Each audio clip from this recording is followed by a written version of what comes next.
Hi, my name is Lindsay Lee, and for my political experience, I watched the second debate between Ted Cruz and Beto O'Rourke on October 16th with a few of my friends in their room, and we had a cute little watching party. So, the watching party started about 30 minutes before the debate when we went into my friend's room and we all sat down and we just started talking like friends would. And we got to talking about what we thought would be discussed during the debate. We as a group thought immigration and climate change would be two of the big topics discussed. Immigration because of the border and the wall and all that kind of stuff. And then climate change because oil is a big part of Texas, and oil is also one of the main factors of man-made climate change. So we thought that as a group that those two would be very heavily discussed with two totally opposite points of views on each topic. As for the two opponents, Cruz and O'Rourke, thought Cruz would be on the attack the entire time because in prior research we saw that Cruz was on the attack the entire time in the first debate, and that's kind of what he's known for. He's very attacking and very blunt and straight to the point. And we thought that O'Rourke would be very defensive and just want to state his point of unifying the people, because in the first debate his whole stance was that people in Texas should vote by the person, not by the party. And so our prior expectation was that Cruz was going to be on the attack the entire time and O'Rourke was going to be on defense the entire time. So about 10 minutes before the debate actually started, we went onto my friend's computer and pulled up a live stream on CBS of the debate because that was the easiest website we could access.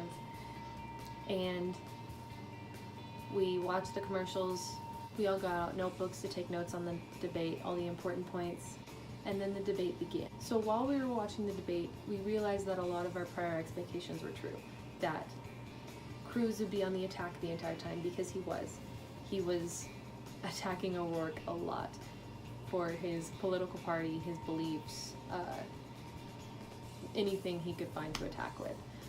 He also attacked with statistics and facts that were mostly true, but also they were a little biased in his opinion, but that's expected because, you know, you gotta win the people over, so anything to make yourself look better, I guess.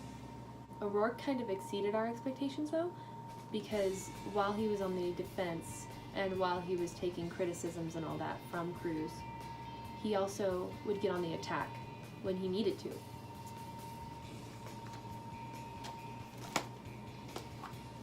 Like, for example, when they were discussing the topic of Harvey survivors and relief help, O'Rourke got to speak first, and O'Rourke started with saying that he voted against tax cuts because that wouldn't help the people. Instead, he added funding for more aid. He wanted that aid to help them now and in the future. Cruz went on the attack to that and started talking about how his idea was to make a disaster relief tax, to lower taxes for the people that were affected in the disaster. And while he was doing that, he also kept throwing in points about immigrants, which was very interesting because it seemed like he kept on trying to bring up immigrants and where O'Rourke was from when it didn't really apply to the question. But after that, we really saw O'Rourke get on the attack and say, you know, you may have tried to cut taxes, but you weren't in Texas to help.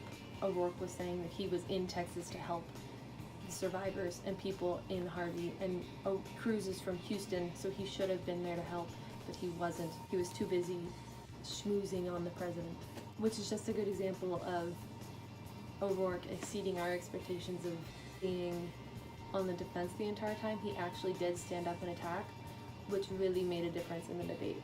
So obviously the outcome was that Cruz won in Texas, but I think that both debates, especially the second one, really proved O'Rourke's case of uniting the people and showing the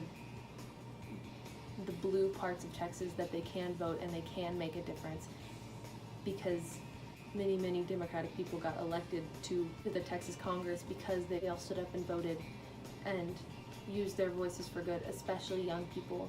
And that was another big thing, was that young people weren't voting, but in this election, across the country, but especially in Texas, young people stood up for what they believed in, and it really made a difference.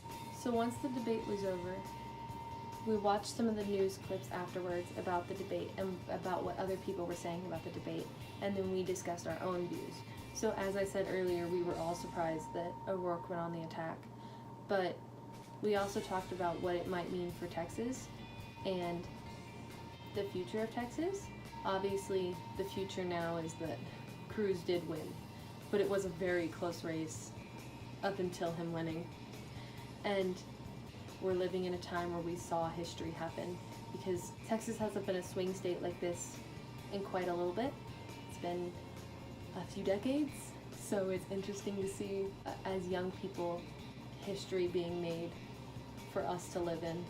And many of the things that we talked about as a group after the debate were also discussed on the news. The fact that O'Rourke was on the attack for one, and that he made a really good job of making his point to unite the people and to vote for person, not for party. So I would say that this political experience did reinforce my vote. It showed me that the person that I was voting for would be based off of the person and not the party, and based off of what he believed in, which is what I also believed in. And in terms of the entire event, I think it was very effective because, yes, we were biased because we're a group of friends that all have very similar political beliefs, but we also had meaningful discussion about what both people were doing, because it seemed Cruz was using a lot more statistics, which is very important to some people, not necessarily to me, but it's very important to some people, and that's a very good point. Cruz is very good at debate. It seems as he knows how to take someone's words and make them his own, which is twisted and weird, but in a debate it makes more sense to do that. I think a small group of friends that all have very similar democratic views in Texas does not represent the entire population. If you looked at a breakdown of Texas, obviously we don't represent the majority of the population. The majority is Republican, and when we were discussing, we pointed that out, and we talked about how the views that we had were going to be different than many on this campus, many in this state, but we wanted to have meaningful discussion in terms of both parties. I've been part of multiple political experiences, not just watching debates, also doing walkouts and things like that, and I would definitely be a part of another one, because it's really interesting to see what change happens afterwards, if any. I mean, it's nice to see that many young people went out to vote after this, and that there's a more accurate idea of what Texas is like now, but change takes time, and luckily I'll be able to see that change happen as I'm alive and see where Texas goes. And that was my political experience.